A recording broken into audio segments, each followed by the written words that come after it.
Hello. This is April 11, 2020, week number 4. Corona virus, quarantine, stay at home order, social distancing, all that good stuff. And excuse me, I am a little bit sweaty and disheveled because I just finished attending an online virtual boxing class. So I thought I'd make this entry while everything's relatively still fresh in my head.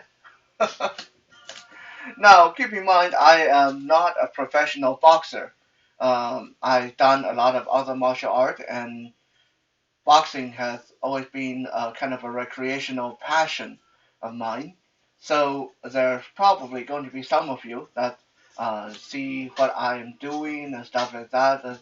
Saying his footwork is not that good, and he's not tucking his head the right way, and so on and so on. And that's okay. I freely admit that boxing is not one of the things that I got really deep into, even though it's something that I really like to play around with.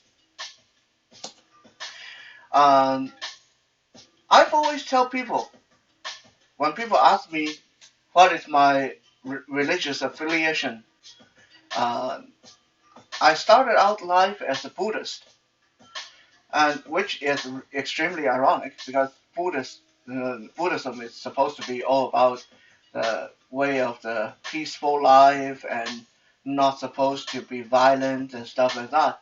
And look at me, I'm, you know, uh, now I basically uh, perform, practice, train in martial arts, and work with weapons and self-defense and all that stuff as a career. So I definitely have forgotten or wandered far from my Buddhist upbringing. When I was a teenager, I was a Christian for a little while as well. When I felt uh, that I wasn't really suited to be a Buddhist, I tried to be a Christian, and that didn't really work. So ever since then, when people ask me what's my religious affiliation, I always say my religion is my fist. Because I remember hearing this told to me by my father over and over again when I was growing up. In this life, no one is here to give you anything. If you want anything out of life, you got to reach out and take it with your own two hands. If you want something out of your way, then you got to reach out and beat them down with your own two fists. That's the only thing that you can count on. And the older I get, the more I believe that my father was telling the truth, because it definitely has been my experience in my life. That everything I want, everything I need, everything I want stopped, I have to reach out and do something about it with my hands, with my fists, with my words, with my own action. Now, I know that sounds a little bit of a sacrilege kind of talk, seeing this is Easter weekend at all. So I'm not going to spend too long lingering on this. Don't want to offend all of you who are Catholic or Christian. I respect your religion, and a lot of you are extremely good people. So goody to you. More power to you and your religion, and hope you all uh, get whatever comfort you can out of whichever way you can um, during this trying time. And I think that's enough rambling on my part. Let's talk about boxing, or more specifically, punching.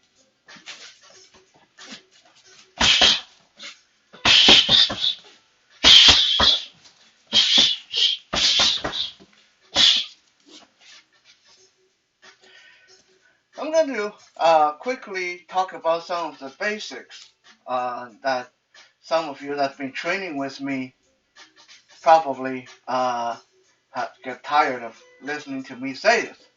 But when you're doing your punches, when you're throwing combos, you need to act like it is really a person in front of you. Act like you are going to hit this person, you're going to beat them down, you're going to stop them from hurting you. This is not empty air I'm hitting, or rather, it is empty air I'm hitting, but in my head, there is someone there. I'm going to deliver with purpose, deliver with intention. Make sure that if you are shadowboxing or hitting empty air, you don't hyperextend your elbow. Technically, no matter what you're hitting, you shouldn't hyperextend your elbow, but it's more important when there's no resistance. So always make sure you stop your hand, stop your punch a little bit short of full extension. Right? If you punch hard and go full extension, I do that myself sometimes, hurts the elbow. But always punch like you mean it. Some people they do shadow boxing, they're like, yeah, dancing around, 1, 2, 3, 1, 2, 3, 4. They're not even tightening up their wrists, their hands are wobbling all over the place. Sometimes they don't even make a fist. They leave their hand loose, 1, 2, 3. They're just going through the motion. Hey, you're not going to gain anything from doing that.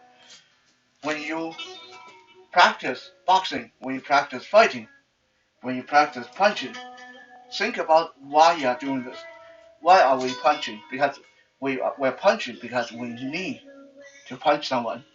When we are not practicing punching just for the hell of it, there's a lot of other exercises to do if you just want to work out and get fit. So think about your purpose and practice with purpose. When I'm hitting my target, I'm not going to think that this is an inanimate object and it's not going to hit me back, so I can drop my guard, punch, punch. Would I do this to a real person? No. Because a real person, as soon as I drop my guard, they're going to smack me in the face. Right? A real person, if I go like this,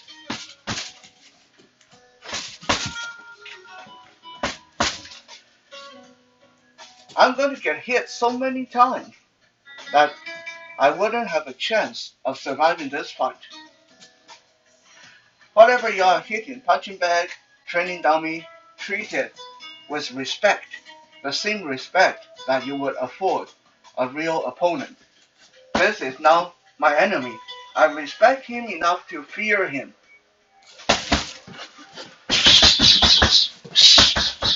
And this is what I do when I fear him. I'm going to go in, I'm going to come out, I'm going to move, I'm going to move. I'm not going to stay here for him to hit me.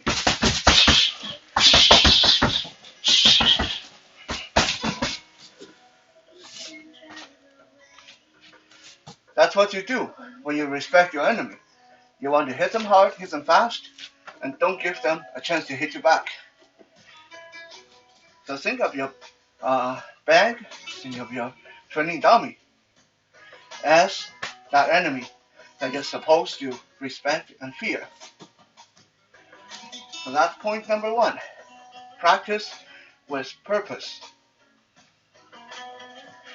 Point number 2. When you're working your combo, don't just do generic 1, 2, 3, 1, 2, 3, 4, 1, 2, 5, 6, 1, 2, 1, 2. When you're first learning the combo, that's okay.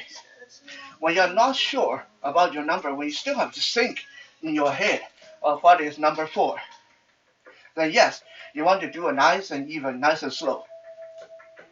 But once you start to memorize those numbers, then start giving it a rhythm. It's like dancing. When you're dancing, you don't just like 1, 2, 1, 2, 1, 2. That's not dancing, that's marching. Right? Same thing with practicing how to punch. Get some zest into it, get some spirit into it, rather than 1, 2, 3. I want to pum pum pum, pum pum pum pum, pum pum pum pum pum, pum pum pum, pum pum pum. I'm not thinking numbers. I'm thinking boom boom boom, pum pum pum. If I think that sound, I'm going to hit that sound. If I think smoosh smoosh, then I'm not going to make a really good sound when I hit. Right? Change up the rhythm again. Get that mindset and play with your basic combo.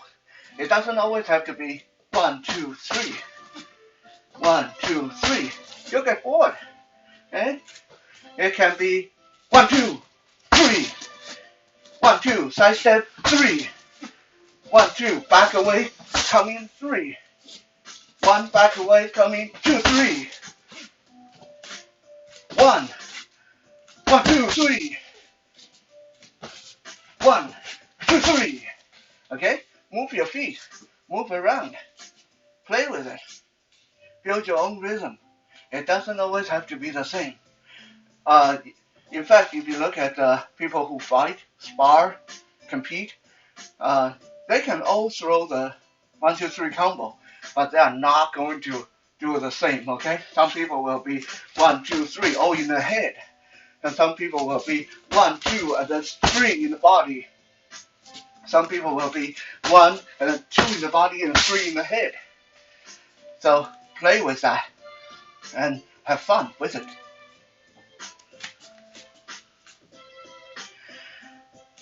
Point number 3, uppercut. A lot of people get confused with uppercut.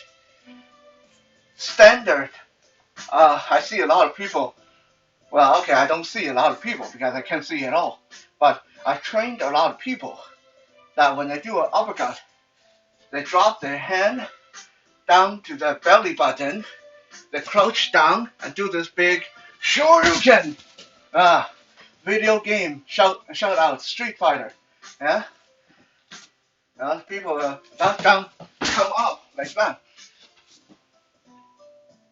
Is it not effective? Well, if you land it, if you actually make it work, then sure, it's effective. But what is the chance that your opponent will just stand there and let you drop your hand to your belly button and waist and come up like that? Not very big. Most likely, as soon as you drop your hand, you leave the entire side open. Your head is open, your face is open. So when you deliver your uppercut, don't be dramatic, okay? This is a 2. From chin forward, this is a 2. I rotate at the hip. This is a 2. This is a cross. This is a 6. That's an uppercut. That's an uppercut. Again, from my chin, all I'm doing is dipping my shoulder, but my arm doesn't move. I bend my knee, I dip my shoulder, my arm is still here. My fist is still by my face, protecting me. I come up. It's a really short, it's not dramatic, it's quick and short. Number 6, 2, 6, 2, 6. It's not 2 and then 6. It's not 2 and then 6. It's 2, 6, 2, 6. Your hand, always by your chin, always by your face. If you got to lower your posture, do it from your shoulder, from your hip, not lowering your arm.